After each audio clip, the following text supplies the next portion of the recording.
guys, it's Eva or Ivanovna or Lynette or Ivanovna Lynette. If you've ever seen my YouTube channel, well, welcome. I'm here to tell you today about Anchor and how you can start your own podcast. Anchor is this free tool that you can use to start your very own podcast right from your desktop or your mobile device. So wherever you are, Anchor is there with you. Anchor gives you the tools to start a podcast right from your desktop or mobile device, absolutely free. There's so many tools on here that you can use to edit and record your podcast, add music, and lots more. Not just that, but Anchor will distribute your podcast on Apple Podcasts or Spotify or wherever podcasts are streamed. So you have no excuse to not start on Anchor. And Anchor will also match you up with people that want to sponsor your podcast. That way you get paid for doing the thing that you love. And you do not need a minimum listenership. That's right. You can get paid with no minimum listenership. So what are you waiting for? Download the free Anchor FM app or go to anchor.fm to get started. That's ANCHOR FM. Do it now.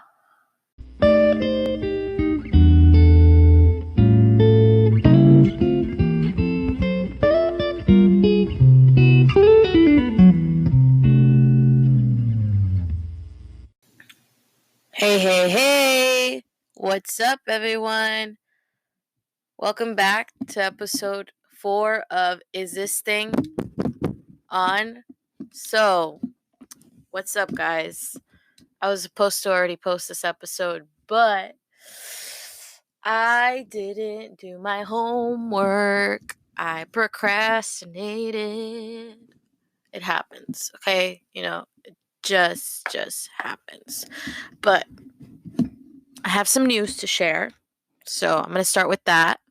So, I found out last Tuesday that I got into graduate school. Woohoo! I've been dealing with this for the last 3 years, and it feels so good that I can stop worrying now about getting into graduate school because it's just been such a struggle. I've dedicated so much time and money and studying into getting to graduate school since before I even graduated with my bachelor's, and now it's actually a thing, and I'm so happy. So I'm really happy about that. So yeah, I won't make this episode all about me. This episode is a part 2 to episode 2, which is the complexities of modern dating. So I'm looking through some really interesting articles, and I know we were going to talk about more like female statistics. So,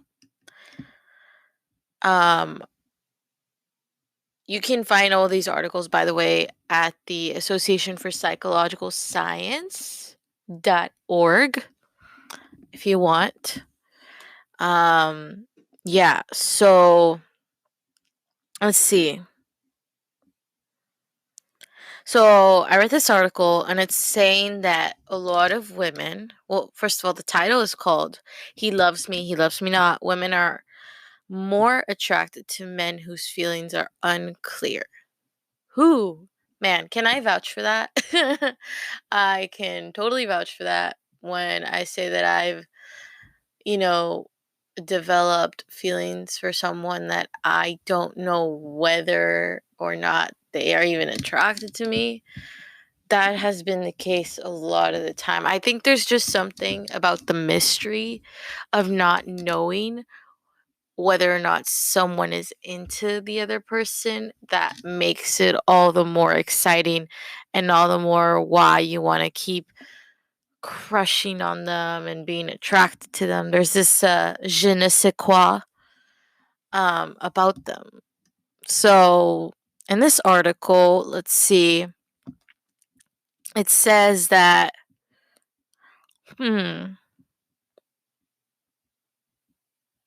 Okay, it says some of the women were told that they'd seen 4 men who liked them the most. Others were told these were for men who rated them about average. A third group were told that men could be either the ones who liked them most or the ones who liked them about average. So those women didn't know about the level of the man's interest in them. As other research has found, women who believed that the men liked them a lot were more attracted to the men than women who thought the men liked them only an average amount. However, the women who found the men most attractive were the ones who weren't sure whether those men were into them or not. So, in some ways, playing hard to get works because of the evolutionary concept that men are hunters and women are gatherers. So, men go out there and they chase what they want. And us women, we are there to just gather clues about whether or not they are into us. Because back then, the way people found a mate in the caveman evolutionary times is that, a lot of it was through pheromones. Which, if you don't know what pheromones are, it's basically the scent that you give off um, that indicates whether or not you will be sexually attracted to someone. And actually, pheromones were a good thing back then because we didn't have dating apps. We didn't have people go on actual dates. We didn't have any of that. Dating is a fairly modern concept. But what we did have was pheromones, and pheromones have been around for a long time.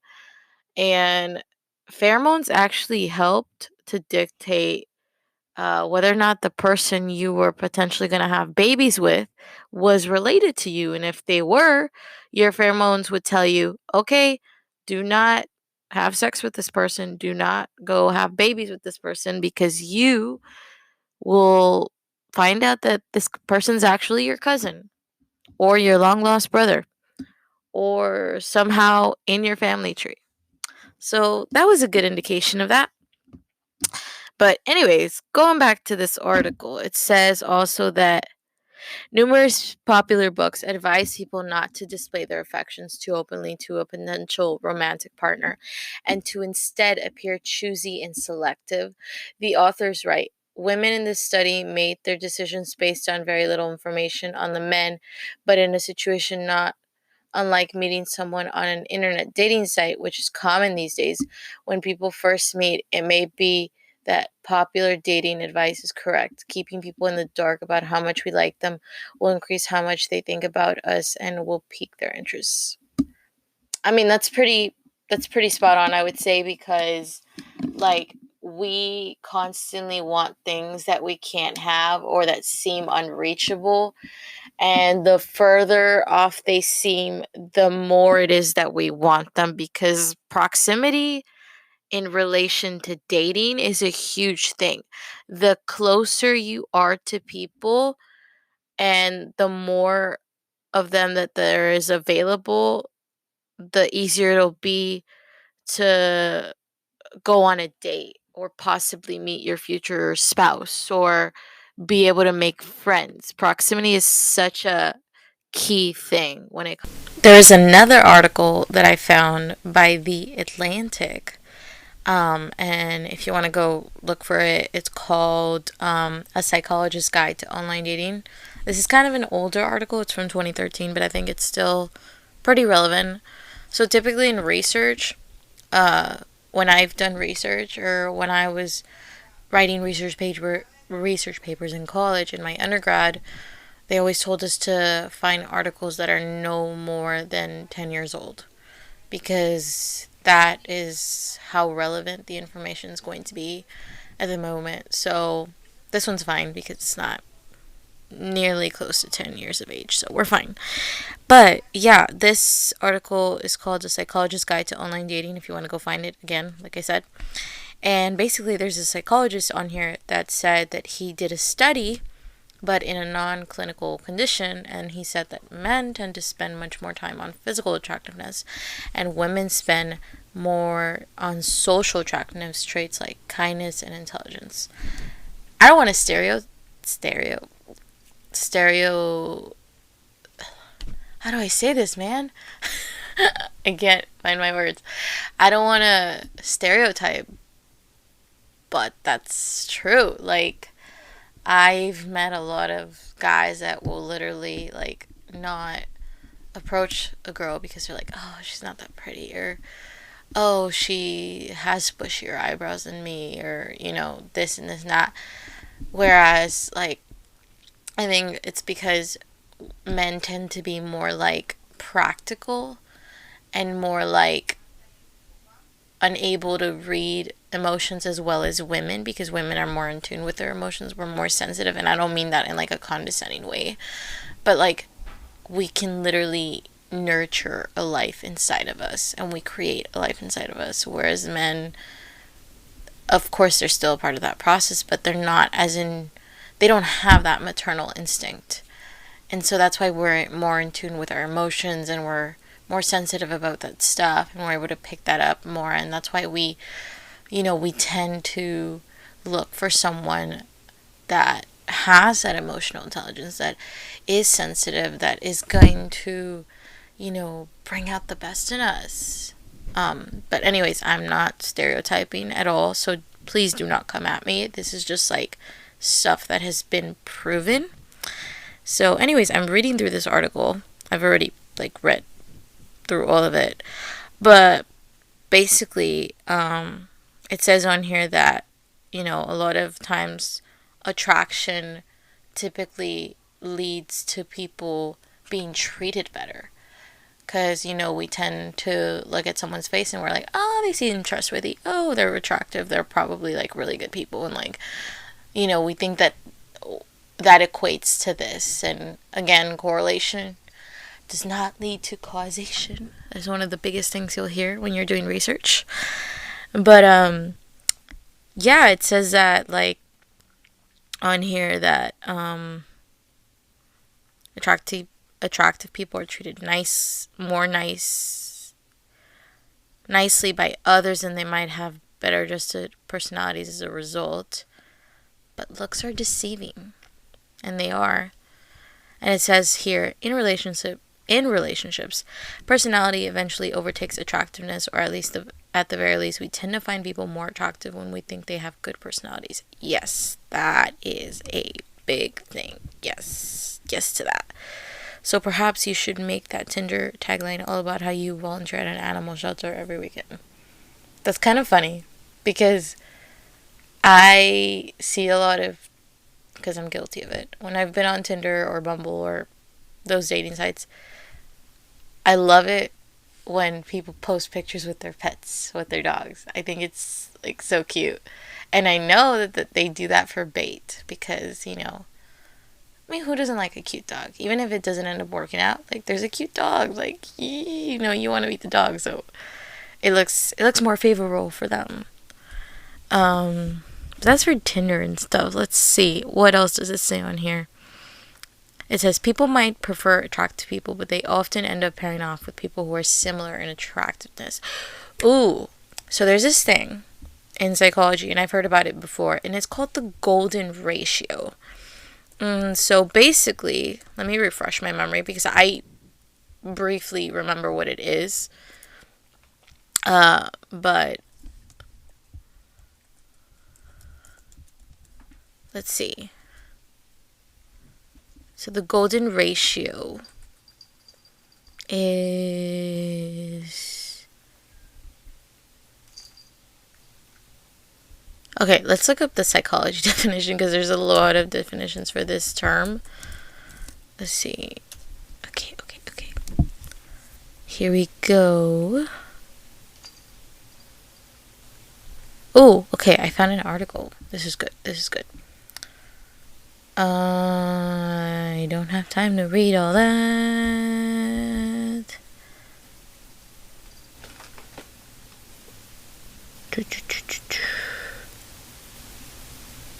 Okay, I'll read this like little abstract of it, and then we'll go back to the article and talk about that. Okay. So in recent years, there has been a renewed interest in the use of so-called golden ratio phi in an irrational number with fractal properties, using the artworks of science V century BC, and now for modeling complex biological structures and functions.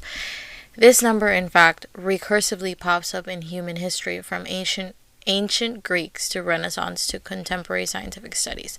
Nevertheless, recent scientific results often fall between two extremes: those of prior skeptic researchers accusing the artificial emergence of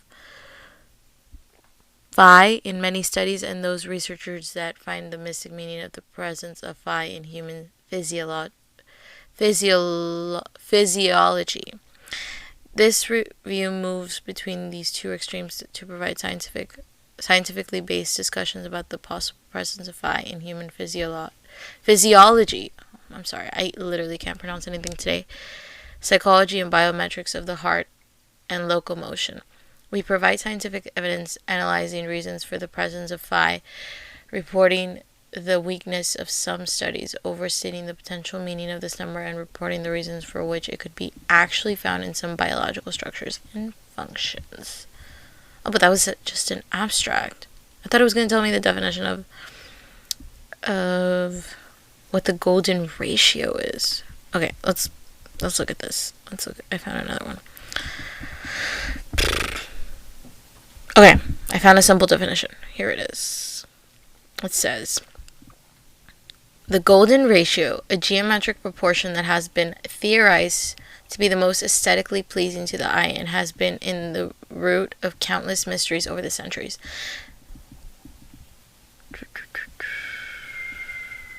So the golden ratio is not just found in like human attractiveness, but it's used in nature and mathematics and like engineering and like a bunch of stuff.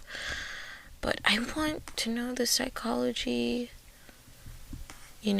definition of this, and it's like not giving it to me. Okay, we need to find a better one. Okay, maybe this will help us. I'm sorry, I'm like literally, as I'm doing this podcast, I'm literally doing even more research on what I literally read. Ooh.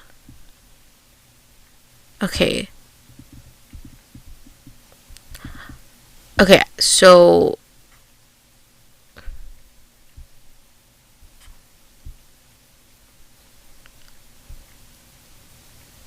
okay. So I found like a little Venn diagram. I wish I could post a video so you guys could see this Venn diagram. But if you're interested in the Venn diagram, what I'll do is in my description of this podcast, I will include all the links to the articles that I mentioned today, and y'all can go ahead and read it from there. So I'll just do that. But basically, this has to do with Gestalt psychology. He's a prominent psychologist in psychology. I read about him briefly when I was in my undergrad studies, but basically, so okay, let's see. This little Venn diagram, it's called the Gestalt principle. So it has 5 like things that it's highlighting. It's highlighting proximity, similarity, multi-stability, continuity, and closure. So it says right here, in proximity, when different elements are laid out close to each other, they are perceived to be belonging to the same group. Similarity, objects with shared visual characteristics are automatically taken to be related. Multi-stability. Multi-stability is the ability of our eyes to see two different things within a single image or design. Continuity. Elements which are aligned with each other are perceived as visually associated. Closure. Reunification or closure refers to making something concrete, bringing something into being, or making something real. So that is what the little Venn diagram says. Trying to find, okay, so again, we're going back to talking about the letter phi. It's a Greek letter, which equals to 1.6118 in all of nature.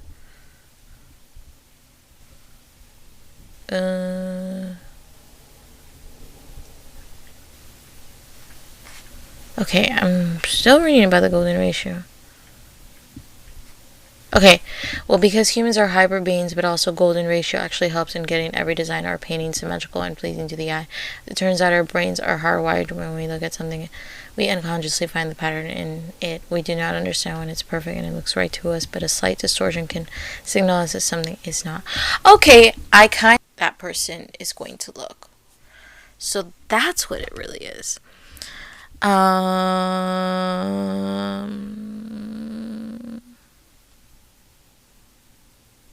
This is a long article and it has a lot of math. Oh wow. Okay, this has a lot of math. I didn't think that it was going to have a lot of math. Okay. Well, guys, I'm not going to dive into the golden ratio today, but I will say that if you do want to read about the golden ratio, because I think it is a very interesting concept and it's not read about enough, then like I reiterated again, I will put all the links to these articles in the podcast description so y'all can go check them out. But this is a very interesting article and I will definitely read this. I'm gonna bookmark it. Yes, I'm gonna do that. And we're gonna go back to the previous article that I was talking about, even though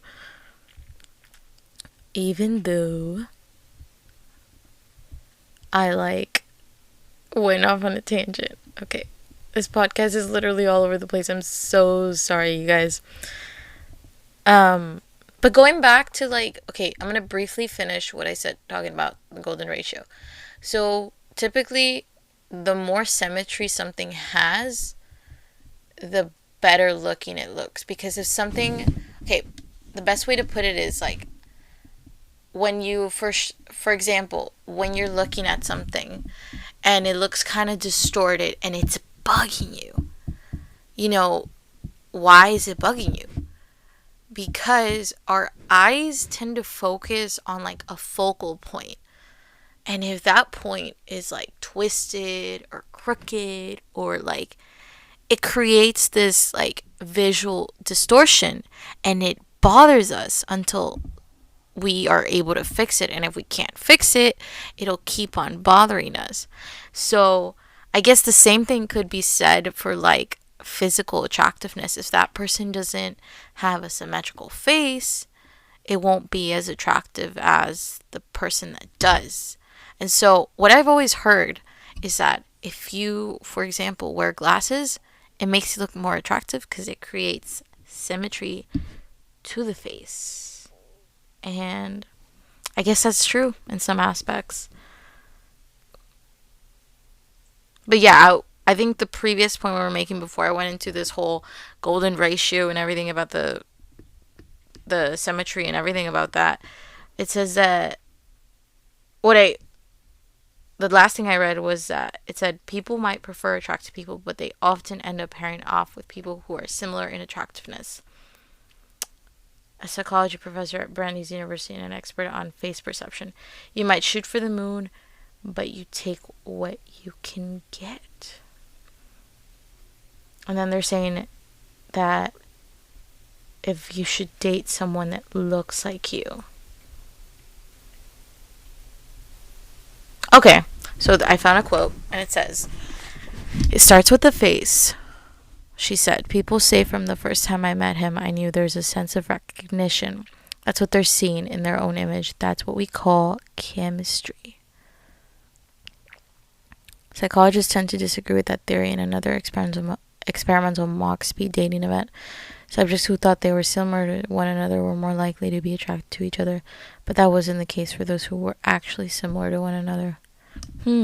So, just because you look like someone and you tend to gravitate toward people that are similar to you doesn't mean that that's going to translate into personality, because if you find someone that's too similar to you, it literally would be like dating yourself. And I don't think most people want to date themselves, no matter how, appealing that may sound.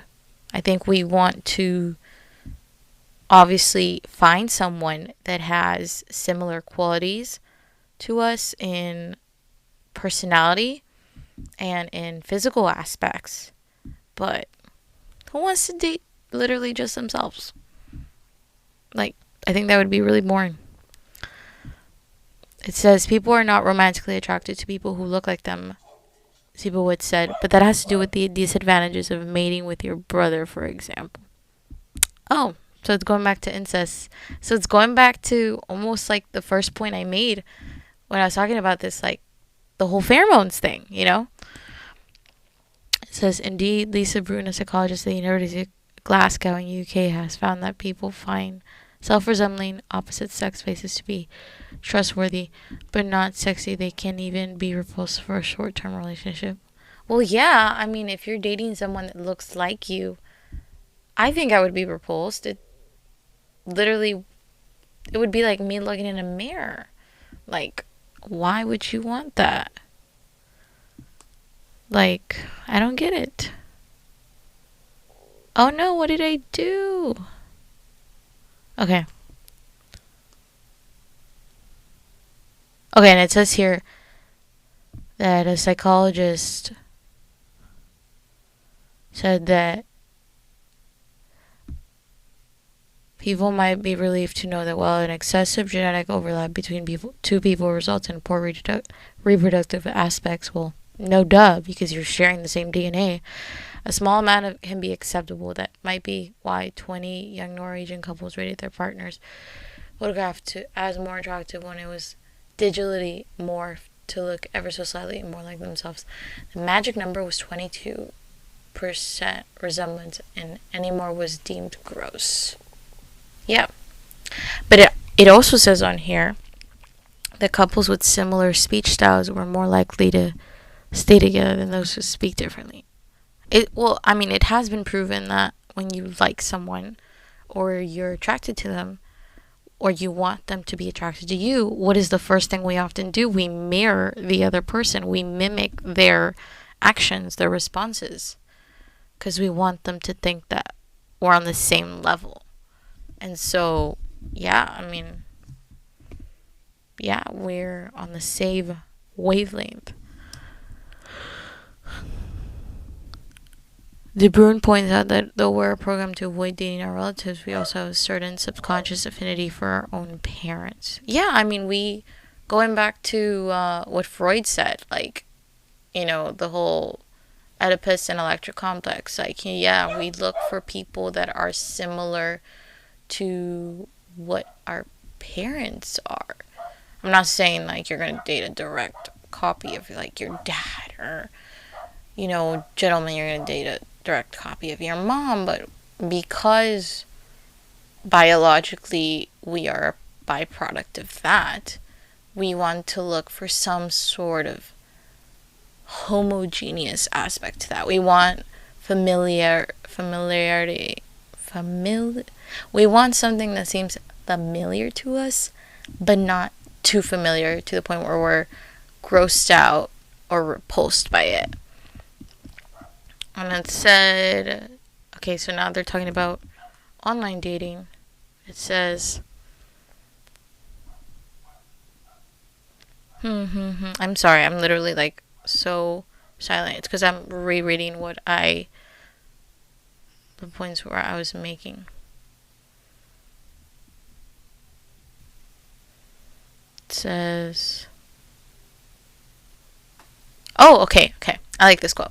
It says, there is something that people must assess. This has to do in relation with like online dating and stuff. So it says that computers can't convey information about people the way people can about themselves. So yeah, that's a given. Like a robot, an algorithm, no matter how advanced it is, it will never compare to human perception and human judgment. And it also says there's something that people must assess face to face before a romantic relationship can begin. The mirrored factors such as sense of humor, rapport, interaction style, holistic impressions, and non-conscious mimicry. Did I or did I not mention that? That can determine how comfortably two people interact. You can assess compatibility better in 10 minutes of face-to-face time than in 100 hours of profile. Yeah, of course. Why am I going to just sit there browsing for hours And, I can fill out a questionnaire, a survey. And yes, like that will help me in some aspects because it'll kind of like put my dating aspects in like a checklist. And if they meet that checklist, so they must be compatible with me. Not necessarily. Like, you can judge someone more, like what it says in this quote. You can judge someone better in 10 minutes on a face-to-face interaction rather than on your phone constantly swiping left or swiping right, because at the end of the day, like, we need that human interaction. No matter how introverted or extroverted we are, we need that human interaction. If we don't have that, like, how are we going to make an honest, like, judgment about the person?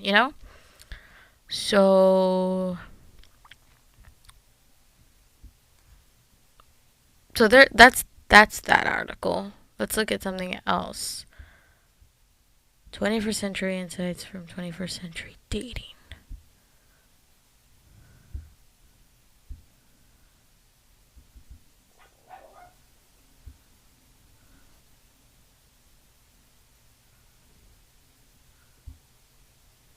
So again, it comes back to physical appearance. I mean, I will agree that, whether you want to admit it or not, we're very superficial beings, and the first thing we tend to look at is someone's appearance.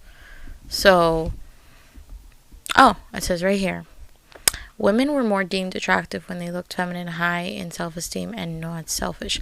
Also, like, women that have like higher voices or like speak in a more feminine tone were deemed more attractive because the quality and the tone of their voice leads them to believe that there's more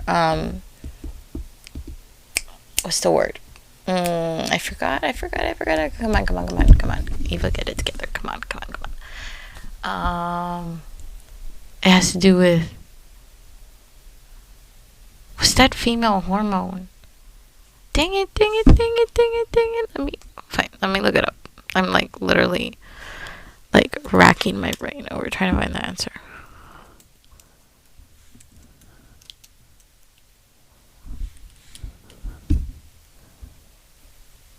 Estrogen. There we go. That's what I was thinking. Okay. So, because of the higher voice and everything, that's led to believe that there's, higher estrogen, and that also leads to believe that the woman is fertile, that the woman is able to produce babies and all that stuff. Even if the person's not thinking about that, that's what it leads to. So, where's the study I was reading?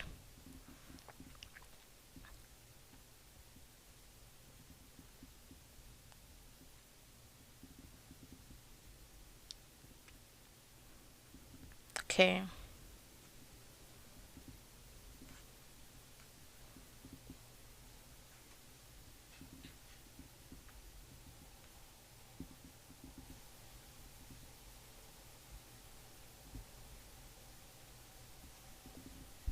Okay, let me read this part. It says, I'm sorry, I'm literally like so quiet.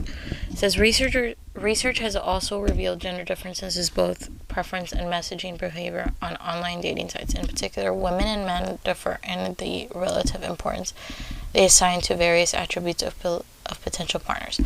A forthcoming study conducted by blah blah blah. Okay, let's confirm existing evolutionary theory, finding that in a sample of 22,000 online daters, women weigh income more than physical attributes, including facial attractiveness, height, and body mass index, when deciding who to contact.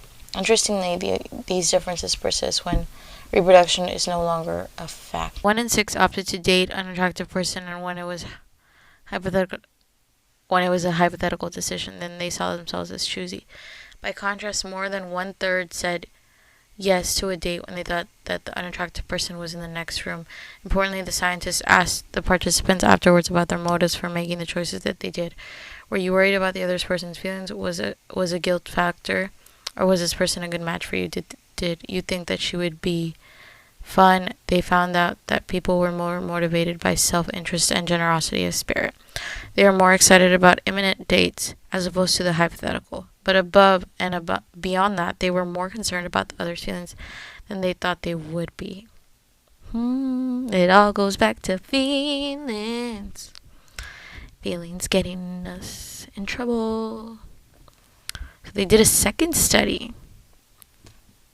And basically, it said that they concluded that the results were the same as reported in the forthcoming article in the Journal of Psychological Science. Participants in the real-life situation were significantly less likely to reject a potential date based on deal-killing character traits.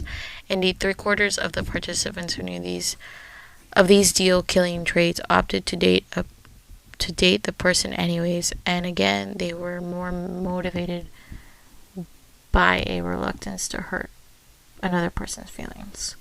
So basically, what it's saying is that there's more risk than reward. Sometimes you gotta risk it to get a higher reward.